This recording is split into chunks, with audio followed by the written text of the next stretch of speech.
Yay, welcome, Nicole. It's so great to have you here live from Australia. What time is it over there? It is now just past 7 at Mhm. night. At night. Ah, At night, and it's getting wintry, so hence the scarf, and it's dark. mhm. Thank you for being here and taking the time to talk about birth imprints. Oh my God, imprints and how birth is really, how it matters and how it influences our adult lives. And I Mm. know you call yourself a birth nerd. I'm just going to take a minute to introduce you to my peeps. So I got to know Nicole on a training last year. Actually, was in one of your trainings. It was a 10-day deep dive, and I was so happy that you came to Germany to do this training in Kisleg. And yeah, what we did was really that we looked at our origin stories, the way we were born, also at the time before our birth, starting even at conception and even before, and then going over through birth and the time afterwards. So really early life.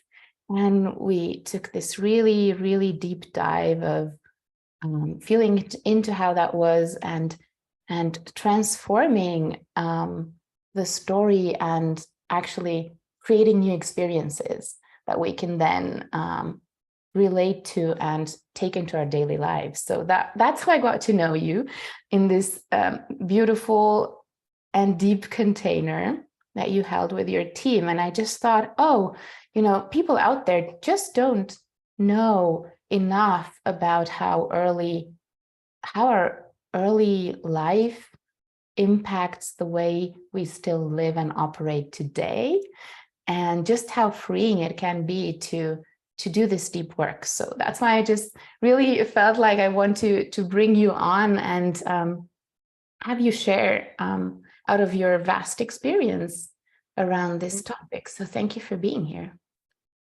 My pleasure. I Mm. love this subject. I can talk about it forever, really. So look out. Well, that's perfect. You're in the right spot.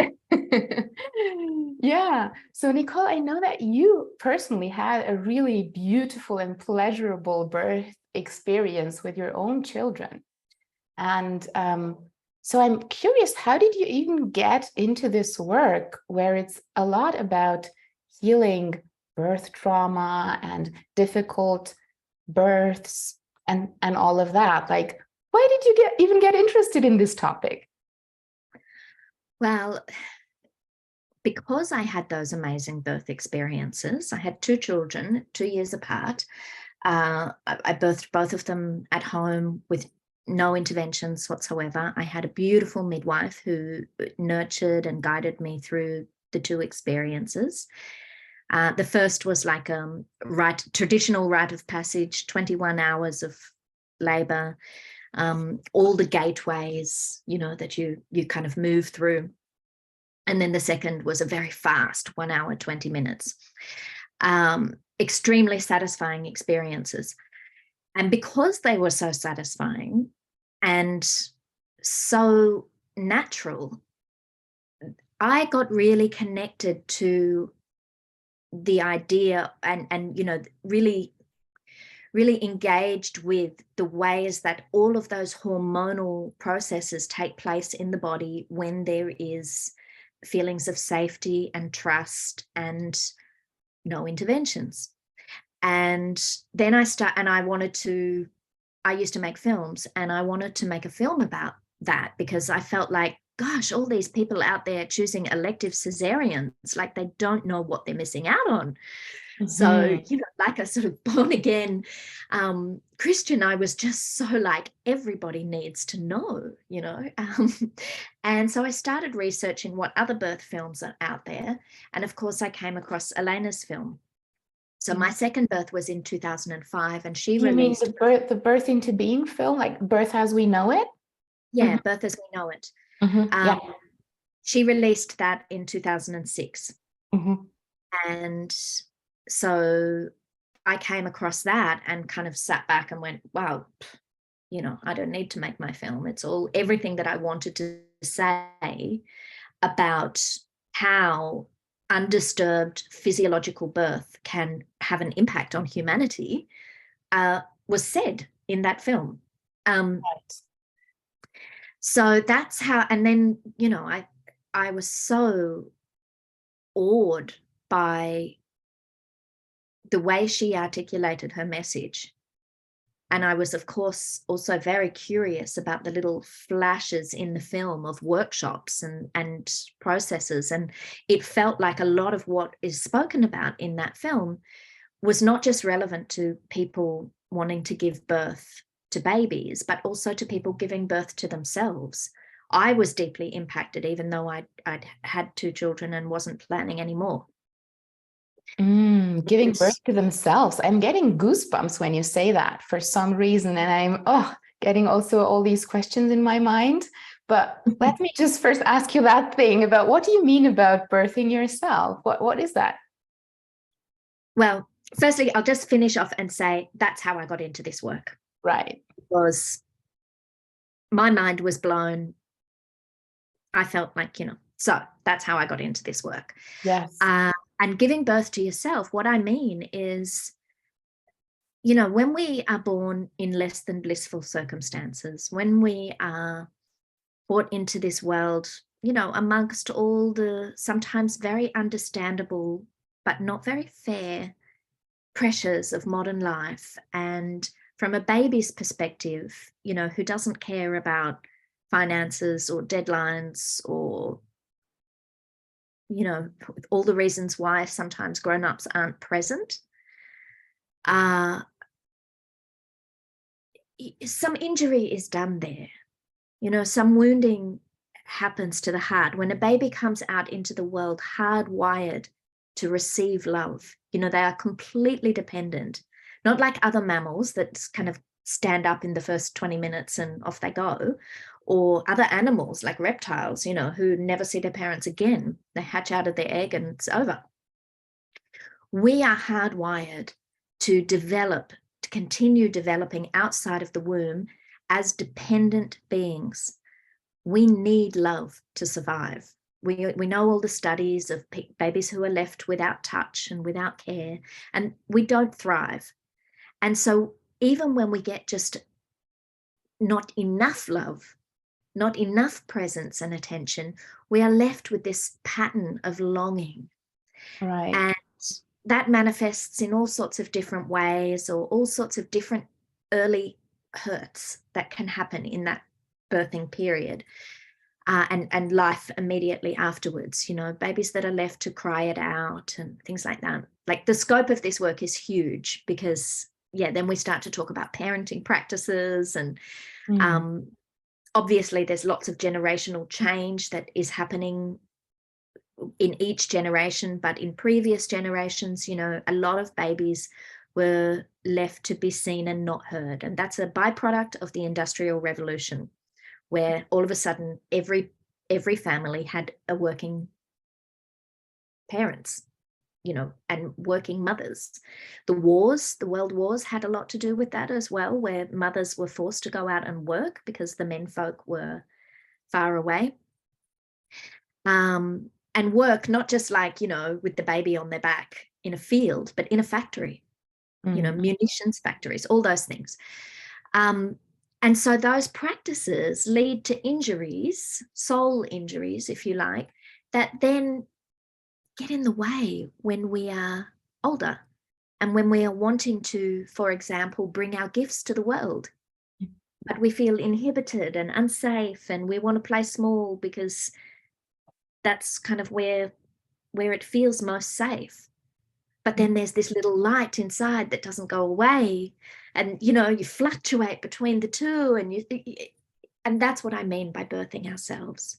By getting rid of imprints that don't serve us, because actually in our current Western manifestation, we are quite safe.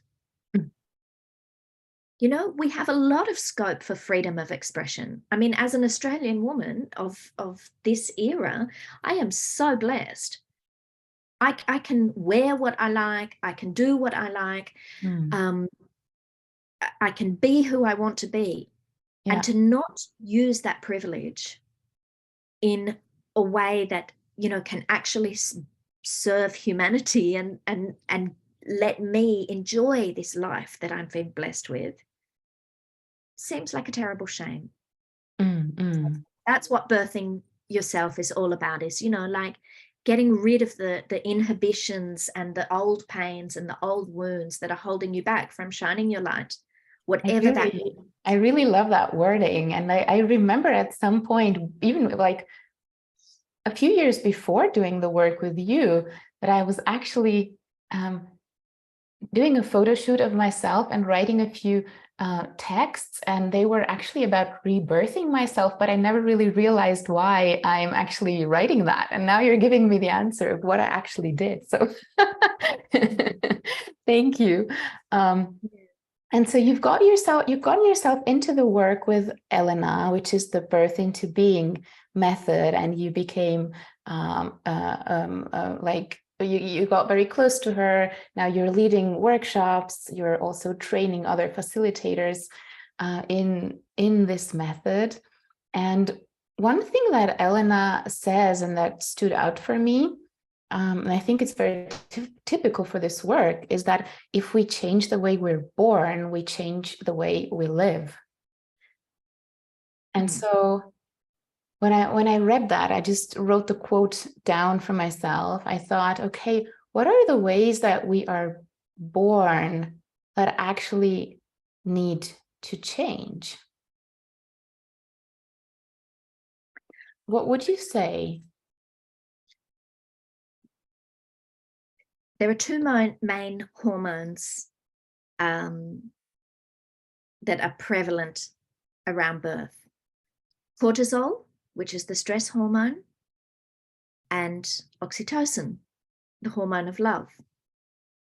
And oxytocin is the one that actually gets the baby out with ease. And funnily enough, it's the same hormone that got the baby in there, usually. Not in every case, of course, but usually.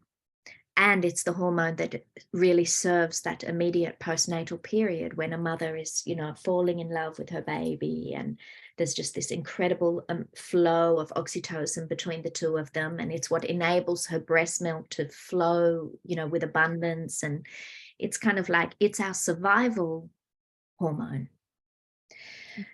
But somehow over, you know, some generations, cortisol has become a hormone of survival as well. And, you know, it is known as a stress hormone, but it also actually keeps us safe. It's what allows us to have our senses on high alert, you know, like when we were living, you know, without shelter and things like that, humanity developed cortisol as a way of staying safe, you know, so that you could have extrasensory perception and hear what's going on, so that, you know, you would know if there's animals approaching or if there's predators. But in this day and age, we are moving so fast all the time with so much extrasensory input. You know, we have our phones going off at us, and this level of cortisol inhibits birth. And it's what makes a lot of modern births be high intervention.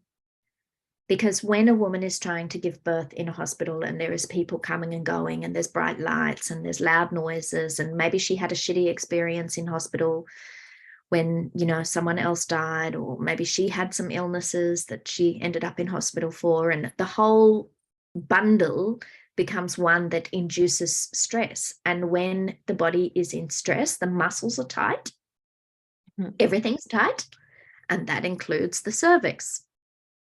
And the cervix needs to be relaxed. The woman needs to be able to let go. So the same environment that is conducive to a yummy sexual experience can also be similar to the environment that is required for a woman to let go and surrender in birth. So what happens to the I can't remember baby? the original question now. Yeah, it was like the question was what are these circumstances that need to change? And I think you just said that it's pretty much everything that is producing the cortisol that you don't need for the whole expansion to happen. And as I'm listening to that, I'm wondering, it's probably a lot more to say about it, but like there's a lot of other things that need to change. I just have to flag that there's actual sure. obstetric violence. There's the list is long. I get you. Leave it there. Right. And so if I think we're getting an idea of the problem here, and how does that affect a baby when there's so much cortisol, when there's a lot of stress in this environment? How does that affect a baby immediately? And then what happens with this baby when it becomes an adult? How's that impacting the person who's being born? So it impacts the baby because it influences the type of birth that they will have, and the state of being of the mother. So everything that the mother is experiencing, the baby is experiencing. So if the mother is having lots of difficulty or conflict in her relationships, the baby is going to sense and experience that, life does not equal peace and harmony. The sense of safety, the innate sense of safety that a baby feels when everything is taken care of for them and they are welcomed and loved and invited into the world where the environment is meeting their needs for calm. They are extremely sensitive. Little babies are very, very sensitive, both in the womb and in arms.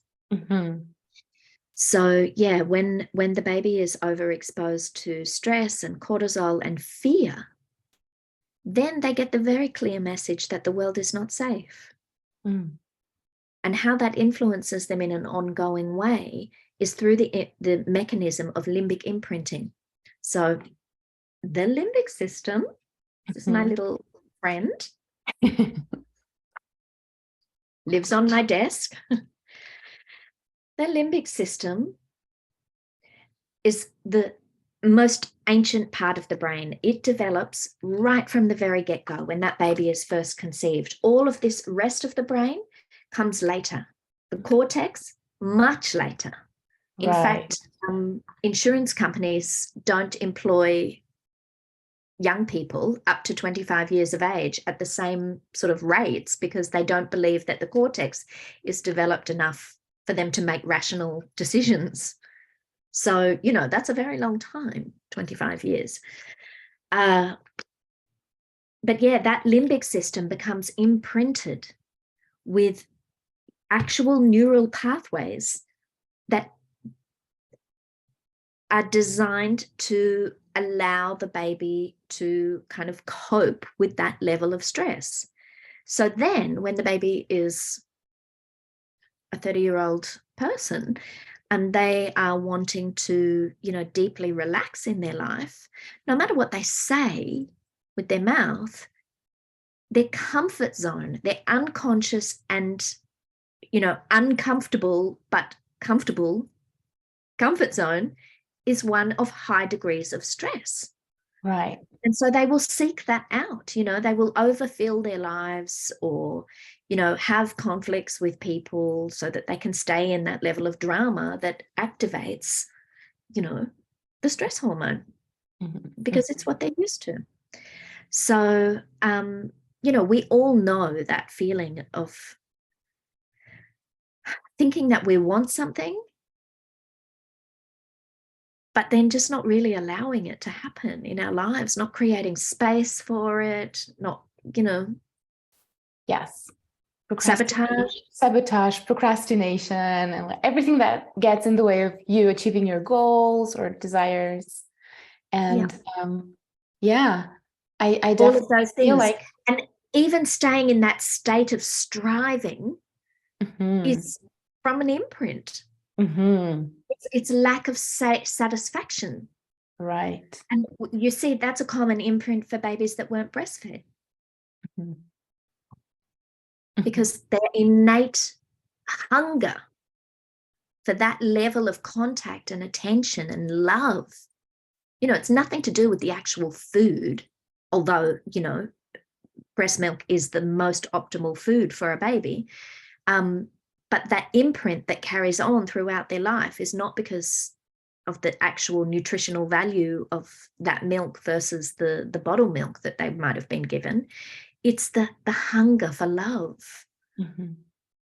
And it's very deep and profound to start to look at our imprints and where they may have come from. And, there's two different ways to kind of look at it. One is that, we can understand, my mother, my father walked out and she had to pay the bills. And so she just had to feed me with bottles. And I had to go into daycare at 6 weeks of age because there was no other way to survive.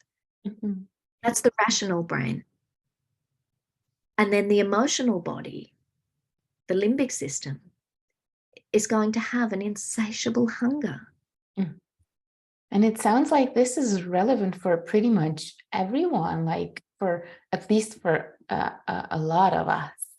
I mean, who had the perfect birth? Unfortunately, not many of us. Not many of us. Because culturally, where things are progressing, culturally, families were told to leave their babies to cry it out, for example, when they were wanting to be held and loved and touched, fed, women and families were told to leave them to cry because otherwise they might spoil them. Right. But it's just an innate need of the baby and they're completely dependent. There's nothing they can do except ask for it. Now the thing and they ask through crying. Yes. And the thing is, as a grown-up, you don't really know how your parents really treated you exactly, right? You don't remember, did they leave me alone? Did they put me to sleep when I actually needed something else? So if you don't really have any memories about this time, how do you actually even access the pain so that you can heal it? And how do people get in touch with that? Why do people even choose to come to your workshops? I mean, right? You need to actually feel the pain or see the topic that it truly is affecting you today. How does that happen? Well, there's a few questions in there. So the first one of how do you know if you haven't been told? You know through seeing what are the patterns that show up in your life. Where can you see that the same thing is occurring again and again? So there might be, particularly in intimate relationships and our relationship to love, we can see very often that there is a pattern that is repeating itself. So it might be a completely different person, but the energetic imprint behind the end of the relationship or the things that are challenging within that relationship can be the same. It can be the ways in which you hold yourself back. So the example that I gave before of somebody who, has a lot to give, but they don't really feel like they can, And they might have flashes of wanting and then flash of wanting.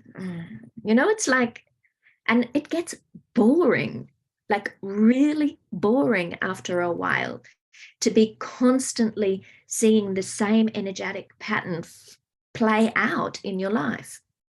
And then there's just, like a heart knowing as well, and sadness a sadness that doesn't seem to leave no matter what amazing events are unfolding in your life, longing, you know. Yeah. And troublesome relationships with your parents as well, you know, that caused like attachment wounds of being either you know, anxiously attached or avoidant. You know, you see all that play out in your relationships with other people, and it's not just intimate relationships either. It's relationships also with your own children. So there's a lot of different pathways that bring people to the birth into being method, and a big one is when people are preparing for birth and they want to look at their own stuff so that they can go into labor uninhibited. You know, if they know that they want to have a natural birth and they are trying to find the strength within them to deal with the medical system, deal with the in-laws, and then find the strength within themselves to go to places that they know is going to be challenging. Now, unfortunately, we don't see as many people in before their first births as we would like to. We very often get people on the second birth where they had an experience that was far too difficult the first time round, and they know in their bones that it can be different. They know they've got it in them, but there's some stuff that they've got to get through first. Then we have people who are already parents and they're meeting their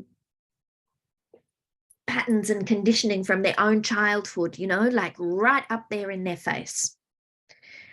And not just with their children, but with their partner. You know, because that idea that we somehow attract the people into our lives that help us to heal the most, it really shows up in early parenting, you know, with the sleep deprivation and all the fresh new things. We get people who have had really difficult births and are struggling to kind of integrate that into their lives. And we get people who have absolutely nothing to do with birth, except for the fact that they were born and that they've had some inkling that the keys to their development lie in that early life period. There are many, many people out there who have been meditating and seeking and sitting at the feet of enlightened beings, and yet somehow can still be triggered at the flick of an eye, you know, because it's really deep stuff. It sits right in there. And, you know, you can do everything you want to do externally. Go and sit in a cave, you know, remove yourself from society and life. But, you know, the real challenge is to be with each other and with humanity. And, you know, the other pathway that people come to us, and I'm very passionate about this sort of thread in our work, is that this planet is under a lot of stress and there are so many things that need to be worked on, and none of it is going to happen by solo individuals. It's all going to happen through community and teamwork. But, and you're talking to someone, I've lived in community for over 20 years. It is not easy. Yeah. And part of the reason that it's not easy is because of our imprints of early life: safety, trust, being able to work together, to face intensity together. And, you know, we saw that, didn't we? The way that people fractured and dispersed when the going got really tough. Yes. Oh my God. So if we're going to work, there's a lot in there. Yeah. Yeah. And you but also this is all the different ways that people come to us. Right. You also have this beautiful quiz that I think we could just link in the comments of this conversation, right? Where I think you have two different ones, but I'm referring to the one where you can find out how your birth is impacting you today. and just answer a few questions to become more aware of yourself and where you're standing. Yeah. And to start to think about that early time and like what happened to me back then that is still playing out now. But the great news is that you can do something about it, you know, and awareness is the first step. And I also want to say, like, for people that are kind of encountering these ideas for the first time, it's big. You know, you might be having like little moments of wondering, like, oh, is that why? And thinking about relationships with your mother, with your father. And, you know, we have a relationship with our mother and father, even if they're not there.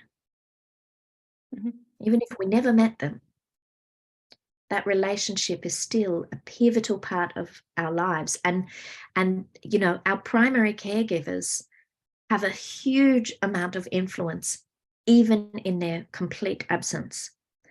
So, yeah, I just want to hold people who are feeling into this material for the first time in my heart and say, you know, go gently with yourself, go gently with your inquiry. It's pretty big. Thank you. Yeah. And what you do in your trainings and workshops is that you're calling it limbic re-imprinting. So it's pretty much about changing those imprints of unsafety, not feeling welcome, not feeling loved, not feeling, you know, in the right spot, and producing all of the stress to keep believing that, to keep creating a reality that actually reflects those core beliefs. So how does it work to actually change the story of your early life so that your reality can change? How does that even happen? Well, you know, everybody's journey is different. Everybody takes it in as much as they are capable of. We do these long format workshops so that we have a long period of time, so that when somebody, you know, they might have an opening and have a very powerful experience. We have 40 odd processes in the Birth into Being method. And yes, there's a bunch of the kind of primary processes, but for the smaller exercises, I use them according to what is presenting in the group. There's usually a beautiful sense of community there, of people all working together and holding each other. And so people have some amazing openings, and then they might contract. But what's wonderful about having a long format workshop is that when they contract, they're still there. They're still with us. And we can gently draw them back in and hold them in their contraction. And whilst they are contracting, someone else in the room is opening. And it's just this beautiful dance of humanity that happens. And it, you know, even if someone's in their contraction and their disbelief and their cynical mind is taking over and they're like, fuck this, why did I ever sign up for this? You know, this is crazy, you know, and they might get triggered by someone else in the room, or, you know, they hate the food or something, which the food is great, but you know, all those things that come into play, and their own patterns, their own patterns of resistance, sabotage, etc. But while someone is going through that, they might be witnessing someone else have an amazing opening, and then the desire to have a shift is reignited. You know, and it's this beautiful sort of dance of what we call matching pictures, where sometimes you're working with somebody, because some of what we do is in groups, some of it is solo, you know, some of it is the whole group at once. Like I said, we have lots of different processes and they all look different, and they can be used quite spontaneously. we don't get into any like really firm curriculum until the training element. But the rest of it is fluid according to what is presenting. And this enables people to kind of have lots of space for movement, and lots of personal space to go through what they are going through. And sometimes we gently lead, and sometimes we leave someone alone, because the impulse to come back, the impulse to seek that shift is so powerful when it comes from within. Absolutely. I do have to think about this one person, I think you know who I'm talking about, who just wanted to stay for 2 days and then decided to stay for another 8 and was there for the whole period. It was like so beautiful to see, like, oh, I'm just going to dip my toes into this. Well, okay. Yeah, and it was extending by one day, and then I think it was on about day 7 where they said, Really? I think I'm going to stay for the whole time. Was it like that? So beautiful. Because it was very new. It was very new work for this person. And also, like, you have to be courageous. Yeah. This work is profound. It is not for the faint of heart. Definitely. It is profound, and it is life-changing. I've done a lot of work before, and I was so scared of coming to this workshop like never before. I was like, what's going on? I'm really excited to go to a workshop, and now I'm just, wow. But it definitely, it was more than worth it. And I'm really excited that you're going to come to Germany again this year, and that you're going to be pretty close to me in Kisleg. It's like a 2 hours drive for me to meet you, and I'm happy that you're taking you're taking the plane to come here. And yeah, I just want to let people know that Nicole is going to be in Germany at the end of July, in the beginning of August. You're going to lead your big training again. And is it possible to join this year as well for just the first days without having to sign up for the whole experience? So actually to see, like, to just dip your toes in it? Yeah, absolutely. So it's a minimum of 2 days. And then extending upon that. The first 8 days are purely experiential. So it's just about you and your processes and your story and the group moving through all of that. Then we begin the training element. So if you are not looking to bring the Birth into Being method into any other body of work, or to become a facilitator of this method, then you just come for the first 8 days. If you are already holding space for people, you are already interested in healing, you are already offering healing of some kind, you're a birth worker, that's when it's appropriate to carry on with the training. But I've had many people over the years think, I'm just here for myself and my experience. But, it's such powerful work that people want to share it. So, yeah, that can change. Yeah, Just like your friend that came for 2 days and stayed for 10, it can change. The one thing that that doesn't happen is that when the group begins, in this case, in July 25th, the group begins, and it begins to journey along. Some people might leave, but nobody new will come. Right. So that's important to know, because it's a very safe container. And our experiences, kind of, as I mentioned, expanding and contracting with the group and moving through things, having all of our stories intermingle, it's a very, very sacred healing space. And I hold it tightly. Or firmly, shall we say. Absolutely. Yes, you do.